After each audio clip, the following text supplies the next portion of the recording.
Another piece of news that the Quran gives about the future is found in the first verses of Surat al-Rum. In these verses, it is stated that the Byzantine Empire had met with a great defeat, but that it would soon gain victory.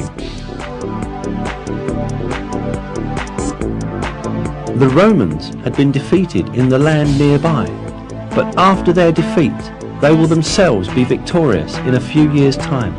The affair is God's from beginning to end.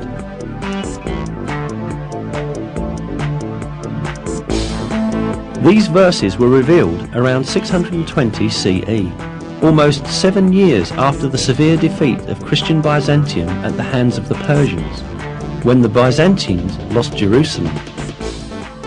Yet it was related in the verses that Byzantium would shortly be victorious.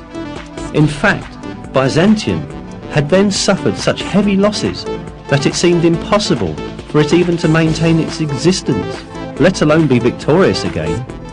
Not only the Persians, but also Avars, Slavs and Lombards posed serious threats to the Byzantine Empire. The Avars had come as far as the walls of Constantinople. The Byzantine Emperor Heraclius had ordered the gold and silver in churches to be melted and turned into money in order to meet the expenses of the army.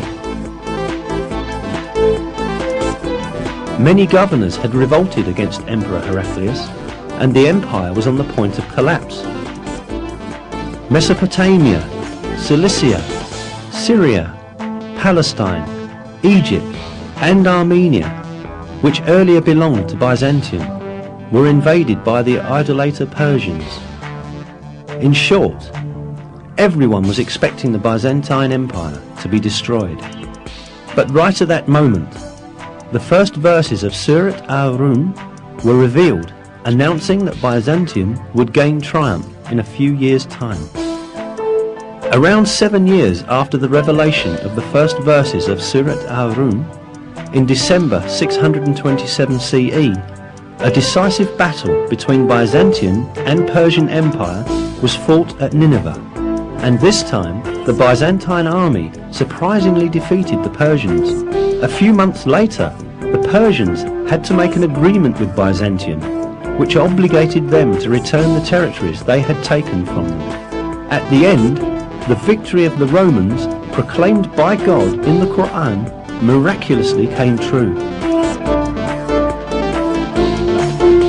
Another miracle revealed in these verses is the announcement of a geographical fact that could not be discovered by anyone in that period. In the third verse of Surat al-Rum, we are informed that the Romans had been defeated in the lowest region of the earth.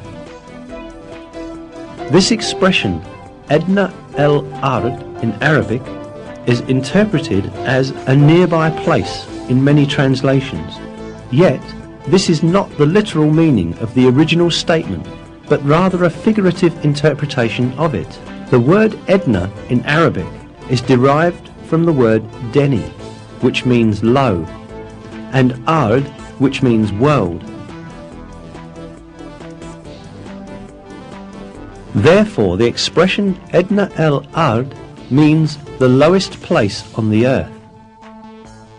Most interestingly, crucial stages of the war fought between the Byzantine Empire and the Persians, when the Byzantines were defeated and lost Jerusalem, had really taken place at the lowest point on earth. This specified region is the basin of the Dead Sea, which is situated at the intersection point of the lands belonging to Syria, Palestine and Jordan.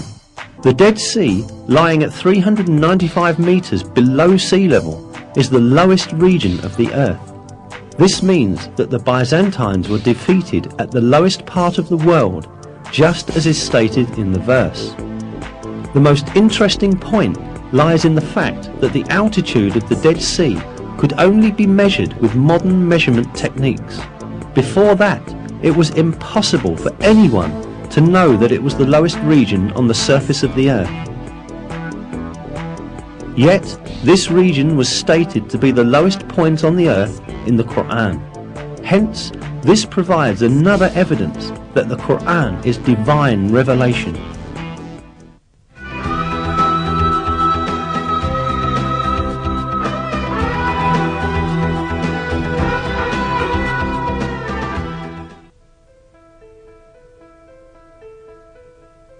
Apart from the miraculous characteristic of the Quran, which we have looked into so far, it also has a mathematical miracle. An example of this is the numbers of repetitions of some words in the Quran. Some related words are surprisingly repeated the same number of times. Below are such words and the numbers of their repetitions in the Quran. The word day is repeated 365 times in singular form, while its plural and dual forms, days, together are repeated 30 times. The number of repetitions of the word moon is 12. The word punishment is repeated 117 times, while the expression forgiveness, which is one of the basic principles of the Quran, is repeated exactly twice as many times.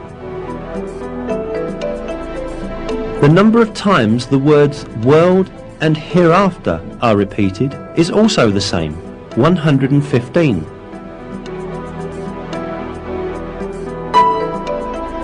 The statement of 7 heavens is repeated 7 times. The creation of the heavens is also repeated 7 times.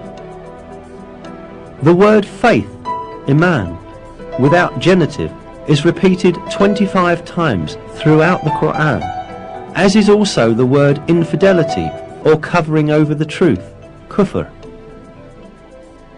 The word zakah is repeated 32 times, while the number of repetitions of the word blessing is also 32. The expression the truly virtuous is used 6 times, but libertine is used half as much, i.e. 3 times. Human being is used 65 times. The sum of the number of mentions of the stages of man's creation is the same.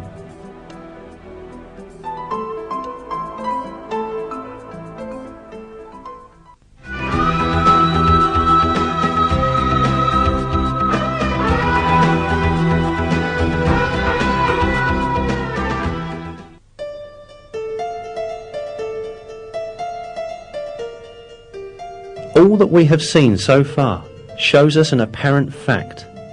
The Quran is such a book that all the news related in it has proved to be true, and facts that no one could ever have known at that time were announced in its verses. Certainly this provides clear evidence that the Quran is not the word of man. The Quran is the word of God, the originator of everything, and the Almighty, who encompasses everything with his knowledge. In a verse, God remarks on the Quran, "If it had been from other than God, they would have found many inconsistencies in it."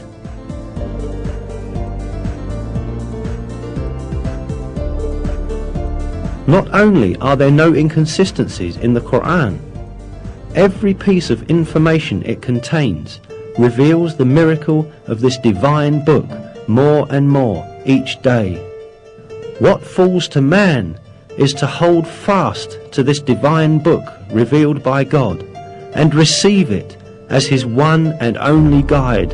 In one of the verses, God calls out to us, "And this is a book we have sent down and blessed, so follow it and have fear of God, so that hopefully you will gain mercy."